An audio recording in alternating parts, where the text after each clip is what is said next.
Bienvenue à une nouvelle vidéo de Sur la Trotte.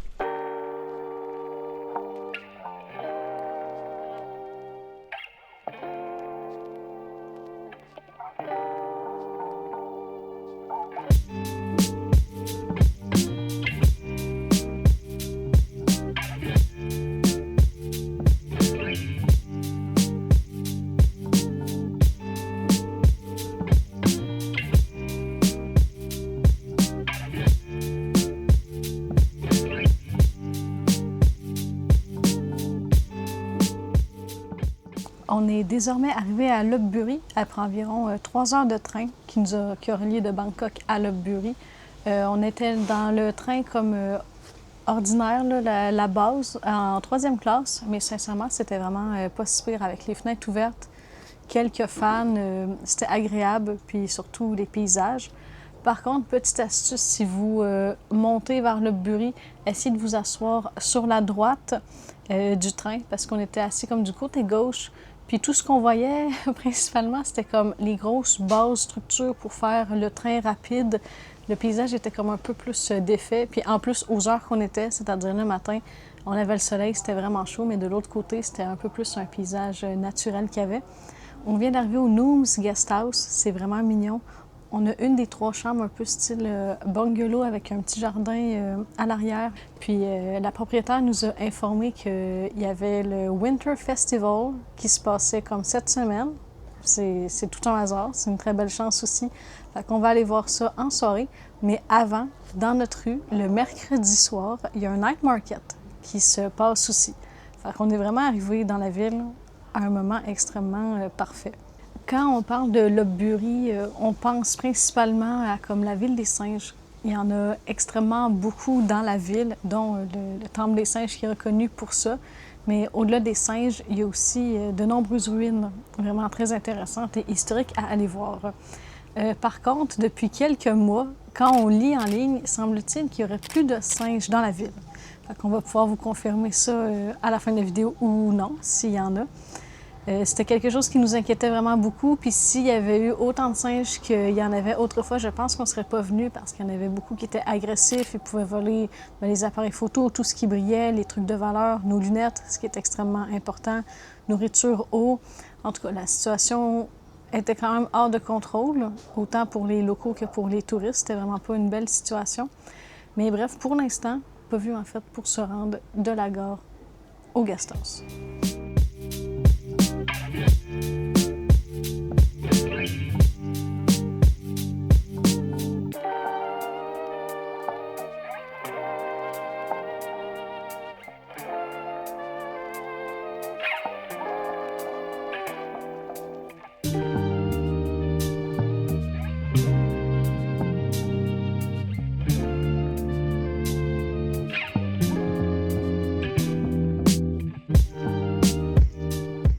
On commence finalement notre visite des lieux historiques de Lopburi. Puis on va commencer par le Wat Prasiratana Mahatat. Puis on peut tous les visiter comme individuellement, là, payer un prix d'entrée à chaque, mais il y en a 3 ou 4 qui sont regroupés sous comme un même ticket. Fait qu'on économise quelques bahts. Puis ce lieu historique où ce qu'on est en ce moment, c'est celui qui fait face à la gare. Fait que dès qu'on a descendu hier, on pouvait le voir. Puis ce qui est quand même très impressionnant de Lopburi, il y a un peu des ruines partout. C'est vraiment très similaire à Ayutthaya et Sukhothai.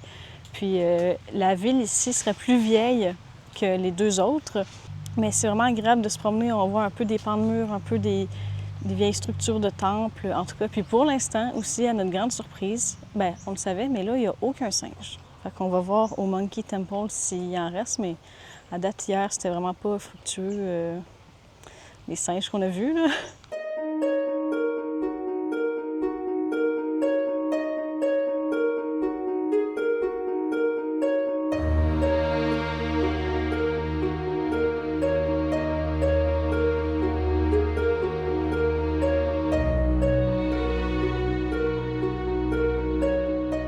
C'est plaisant aussi de voir qu'il y a quand même un travail de restauration qui a été fait sur les bâtisses restantes. On voit que à certains endroits, ils ont refait comme des sculptures, un peu comme des statues, tu sais, qu'il y avait le long des bâtisses. Là, c'est vraiment beau. Ça rend aussi le lieu comme dans un sens un peu plus authentique parce qu'on peut plus le voir comme qu'il était autrefois.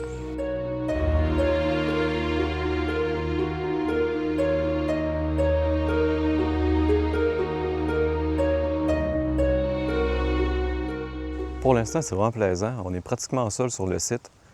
Puis en plus, il y a quand même plusieurs arbres. Donc ça nous protège du soleil, ça fait de l'ombre.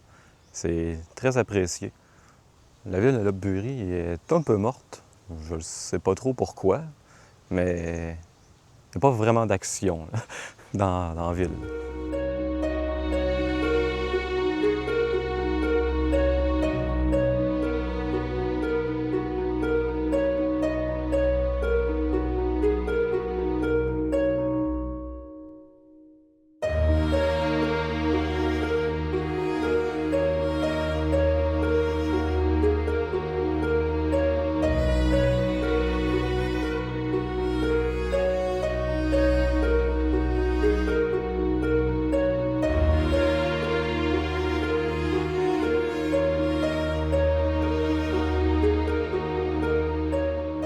Très large temple, un grand prang haut de 30,7 mètres trône au centre et est la partie principale du complexe. Autrefois, le site est en constante rénovation, restauré et agrandi. On peut le remarquer par les plus petits prangs, les shedis et les halls entourant la zone centrale.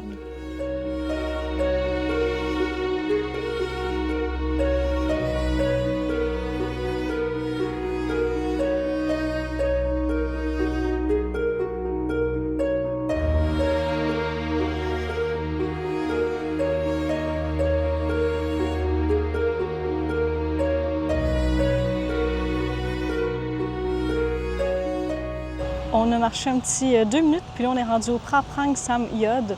Ce temple-là se différencie quand même très bien du précédent qu'on vient de visiter parce qu'il est vraiment, il date du 13e siècle, de l'époque des Khmers. On peut le voir par l'architecture, on le reconnaît, ça nous fait un petit rappel de qu'on avait visité encore au Cambodge.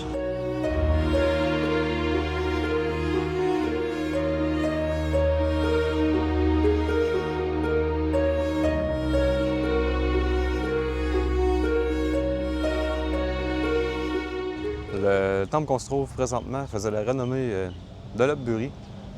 Il était surnommé le temple des singes. Puis comme qu'on a vu en ligne, la ville a décidé de retirer les singes, puis on confirme, il y a effectivement plus de singes sur le site.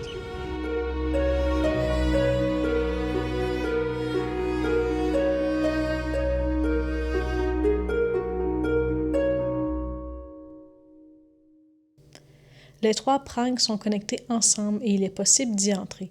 Plutôt sombre à l'intérieur, vous verrez 2 statues et de nombreuses chauves-souris.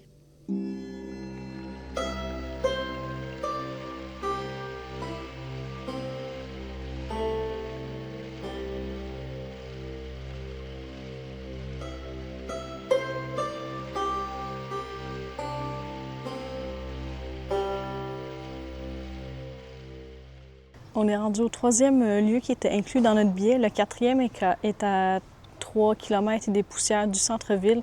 Je pense pas qu'on va y aller, il fait 34 degrés, ce serait comme un peu long à marcher. Du moins aujourd'hui, on le visitera pas. Mais notre dernier lieu dans la ville, il y a vraiment beaucoup de bâtiments. On en a vu qu'il y en avait au moins 13. Mais malheureusement pour nous, mais heureusement pour les futurs visiteurs, en ce moment, ils sont en restauration.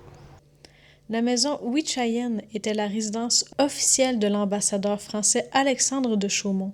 Elle fut construite pour sa visite en 1685. On l'utilisait aussi en tant que hall de réception en 1687 lors de nouvelles visites françaises.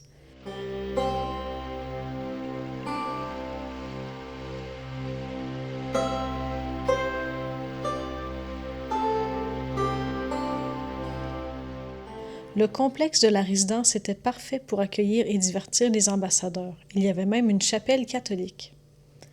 Évidemment, les bâtisses avaient un style européen avec ses fenêtres et arches de style Renaissance.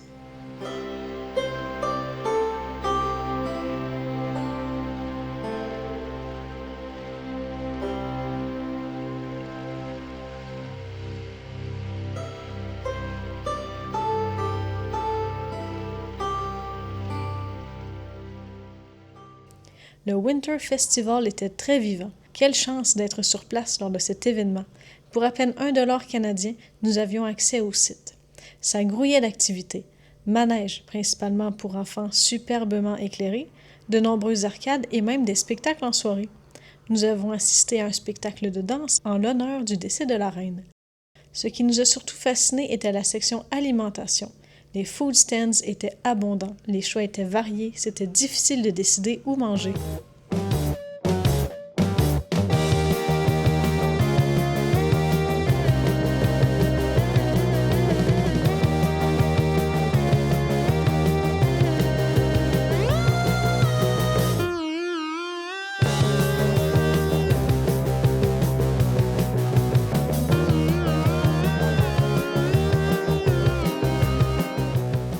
Bon, notre séjour à Lopburi est terminé après 2 jours.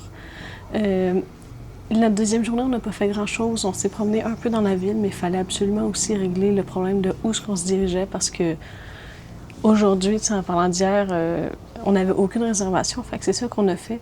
Mais si on avait voulu prendre le temps de trouver un moyen de se rendre au champ de tournesol, en plus on était dans les bons mois, c'est environ entre novembre à janvier, qui sont vraiment comme en fleurs. Ça nous aurait fait vraiment une belle activité en journée, puis peut-être se rendre au lac qui est un peu plus loin. Par contre, louer comme un scooter, une moto, on était plus ou moins à l'aise. Il aurait fallu vraiment traverser toute la ville. Mais sinon, il y a toujours l'option qui est souvent offerte dans les guest house, genre un taxi ou une minivan, en tout cas. Puis une journée pour visiter la ville de Lopburi avec les temples, puis aussi un musée qu'on n'a pas fait, mais c'était vraiment suffisant. Puis c'était une très belle ville, surtout qu'il n'y avait pas de singes, on n'avait aucune inquiétude à faire nos visites. Donc on se revoit dans une prochaine vidéo. À bientôt!